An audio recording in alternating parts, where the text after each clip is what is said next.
Good evening everybody, this is Aeneas 2020 and this is the video tutorial for the basics of TED or TED for Shogun to Total War.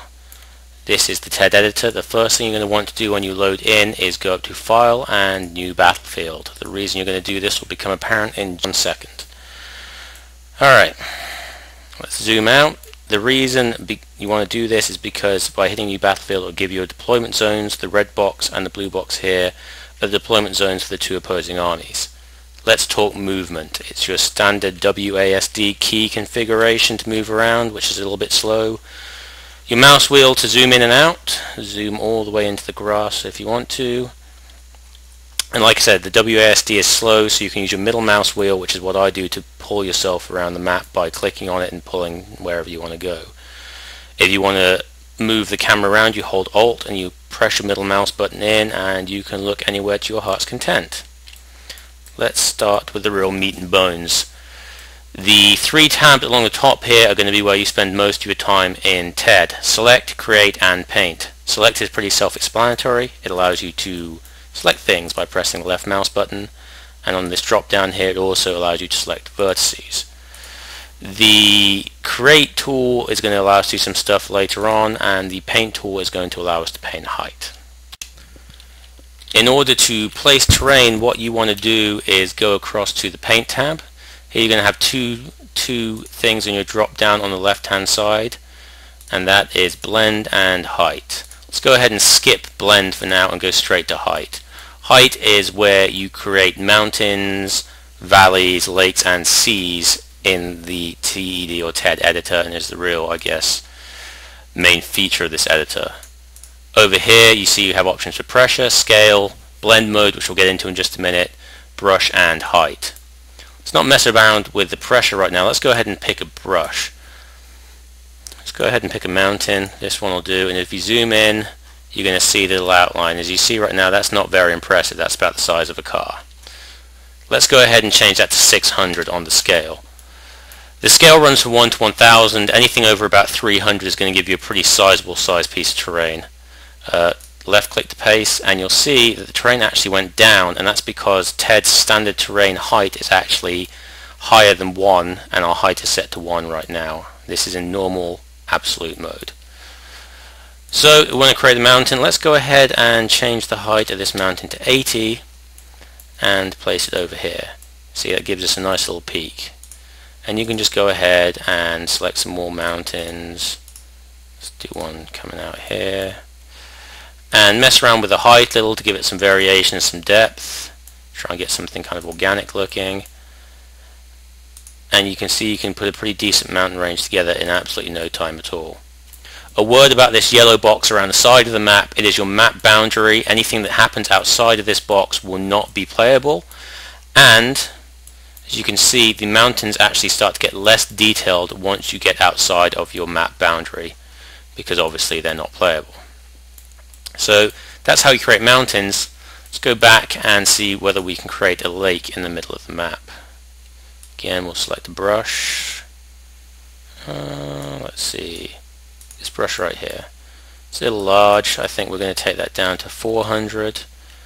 And for the height, see the white outline? Let's take this down to -5. You'll see the outline changes to black, showing you that it's going to be a subtraction instead of an addition. Left click as you did with the mountains, and you'll have yourself a nice little lake. The more you left click, the bigger that lake and deeper that lake is going to be. Alright, while we're talking about that, let's talk about some other brushes and some other blend modes here. For doing any work other than adding terrain, I always use the soft round tool. Let's make this a scale of 40, and you can do all kinds of neat stuff with this. For now, I've decided that this lake looks a little jagged to me. I'm not happy with it. So I'm going to switch my blend mode to smooth. Additive, just so you know, will mean that if you keep clicking, the terrain will keep getting higher no matter what you have the settings set to, and subtractive is just the opposite of that. So again, with our soft round brush, let's just change this to 10 and I'll show you what I mean. You see, just make ourselves a nice little pillar here. Additive, and then subtractive will lead it on 10, but we'll just take it back down into the ground. Alright, smooth. is the next one down, is the last one we're going to talk about today. I'm going to set this to a height of 20.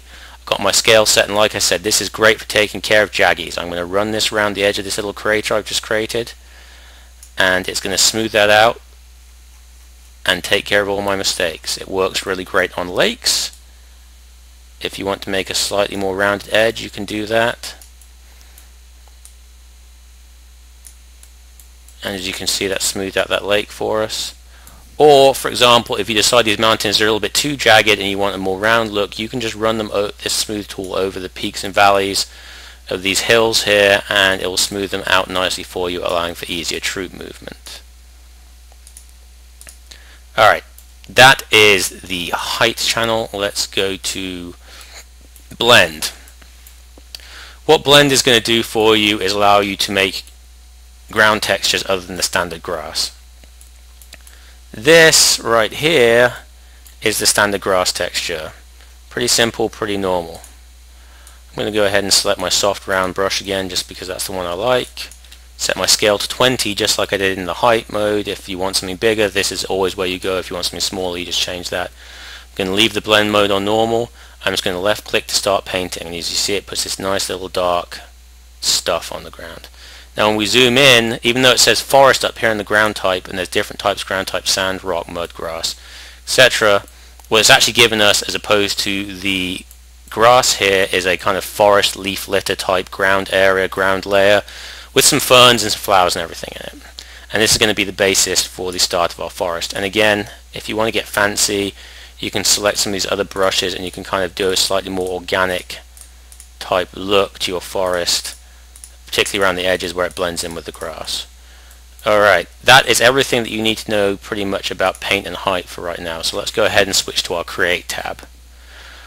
Over here you have a drop down box just like we had in our Paint tab, and this time we're going to select Vegetation. We're going to talk about vegetation, buildings, and some particle effects. Alright, vegetation, if you select this tab and start clicking, you'll see you don't create any trees. So what you need to do is go over here to where it says select trees, oddly enough, and we're going to place some fir trees. So we select those from the menu just by clicking on it, and select these little arrows here to choose which fir trees we want. Hit OK, and as you can see, once we start left clicking now, we start placing trees. This is all hunky-dory until you want to do an entire map full of trees. As you can see, that would take you a very long time. So if you come up here and change the mode from single to brush, you'll see you get a nice round area, and again you can change the scale of your brush. I've got it set to 10, that'll do us for now. And as you start moving this around, it'll start painting trees for you. Now again, you don't have to use this forest ground layer for the forest, I just happen to like it. You can paint trees on grass if you want, like here. And the standard tree dispersal, I guess, in TED will give you a decent enough looking forest to allow your troops to move through it for you to fight effectively, but I think we can all agree that this doesn't look too much like a real dense forest. So if you want to do that, here's what you need to do. You need to go back to your select trees, and I'm going to go for an extreme example here. I'm going to change this to a 0.5. This is your minimum separation between trees, and then this, I'm going to change this to a 0.25, and this is another setting which basically again influences how close the trees can be together. I'm going to change these. So, and again, these are extreme settings. The more trees you have, the slower your map will be. That's just a word to the wise. And then up here, once I've clicked OK, I'm going to go to neighbor radius. I'm going to make that a 1 to put trees close together, and neighbor limit, I'm going to make that a 100. Now I'm going to change the scale to 40. Now as we start painting trees, you'll see how much denser that becomes. Again, an extreme example, but this is obviously a much more realistic looking forest than our initial type forest. Alright, so that's how you use the vegetation tool. There's plenty more options in here. They have some Christmas trees. They even have a candy cane in here somewhere. Yep, there we go. And then in the props, they've got all kinds of good stuff. Dead trees, which I use a lot in my maps, rocks, all kinds of good stuff in there.